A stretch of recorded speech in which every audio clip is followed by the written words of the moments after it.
Thanos Rising couldn't come at a really good time. For instance, last year's Avengers movie, during mid-credit scene, we noticed a purple guy, which of course turned out to be Thanos.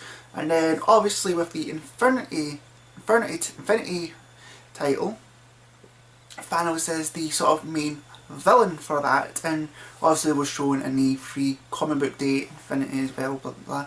So obviously Thanos Rising came at a really good time, and it's written by JamesTThornton, and the artist pencil and whatnot is done by Simone Bachani. I think that's how you pronounce it. Terrible at pronouncing names, but is the series really good? Well, when I say it was really good, it's actually really bloody good. I have to give my hat off to all of the creative team behind this miniseries, because first off, the writing is just fantastic. I like how we see Thanos in a completely different way than we originally thought. When I heard of it, I thought that we're just going to see a guy that just probably beat up a lot of people. But no, we see a progression from from a child that was kind of a little bit kind of science, and then we see to the titan that he is. This monster, this unstoppable kind of monster and all that.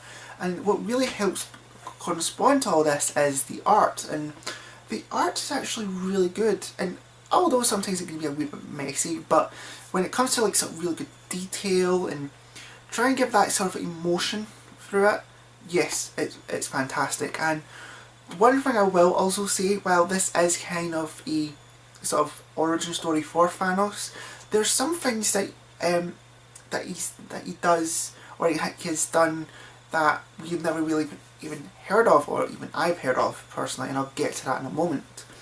But yeah, I loved this issue, loved this comic series, because there was one thing that I felt was really good, was it helped people to really understand maybe the character a bit more, to those who might have not even heard about the character that much.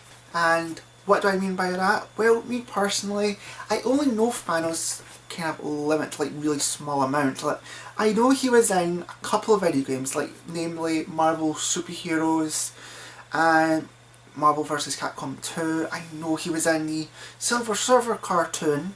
I don't know if he was the main villain for it, but I know he was in it. And then I also know something about the Infinity Gauntlet, something about this all kind of like how powerful it is and how he kind of he gained possession of it. But I never really knew much about the character himself. So for someone who is a complete unknown to the guy, this was just like a really good comic for that, and I now know a little bit more than I originally thought. Now, I am saying this is actually a really good comic series, wishing that they might have done maybe a couple more issues, but I'm happy with the 5 issues that they've done. I think they got a lot that they needed to write crammed in there. And I don't know whether if you want to read it now by just picking up the issues. Like, it's just 5 comics, and then the trade I believe will be coming out really soon, as with Marvel. But this is a definite pickup and a must read.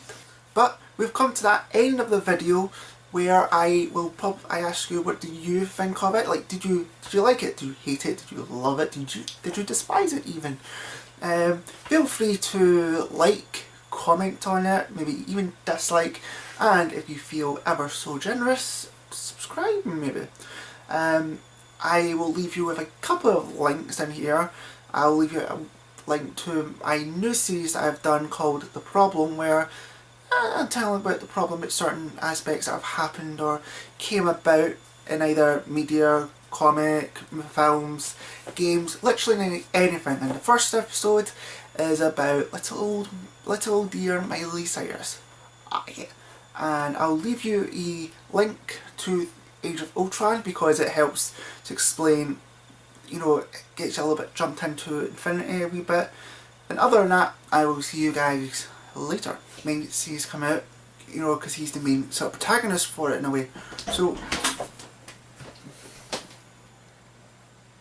You doing the thing?